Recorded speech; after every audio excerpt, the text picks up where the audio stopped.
Сәлем достар, бүгін мен сіздермен гарнирге күрішті шашыраңқы етіп пісіру әдісімен бөлісетін боламын. Және оған макарон қосып пісіретін боламыз. Дәмі өте керемет болып шығады, түр-түсі адамның тәбетін ашып тұрады. Ерекше шашыраңқы болып пісетін бұл гарнир түрін менімен бірге дайындап көріңіздер. Видеоны соңына дейін қарап, арнама тіркелуді ұмытпаңыздар.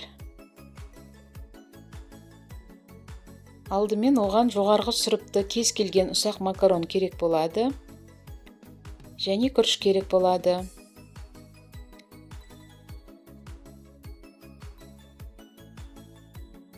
Күрішті тазалап жуып аламыз.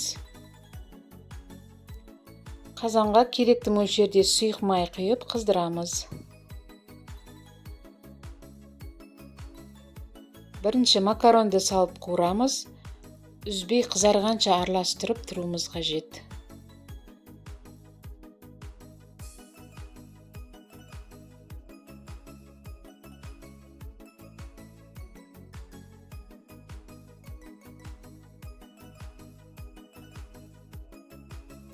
Макаронды қызартып қуырып алған соң үстіне күрішті салып, суы тартылғанша араластырамыз.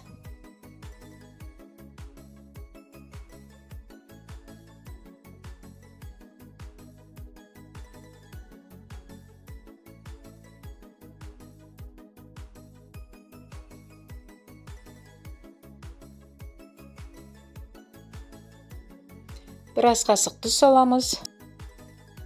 Бетпе-бет қылып су құямыз.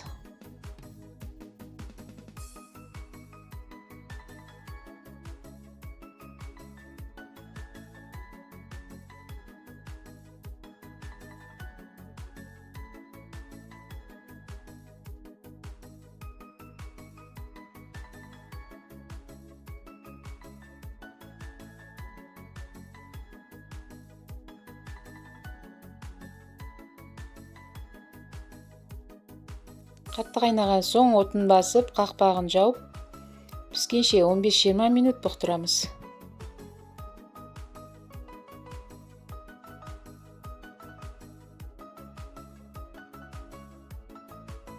Арасында суы тартылған соң, бетін астына ауыстырып, араластырып қоямыз.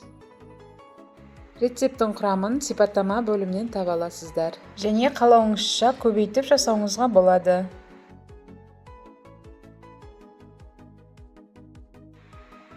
Міне енді макарон қосылған күрішіміз шашыраңқы болып, езілмей, бір-біріне жабыспай пісіп шықты.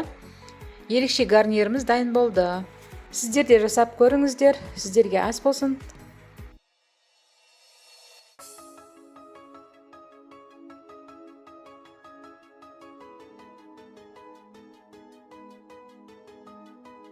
Міне осылай ыдысқа салып аламыз.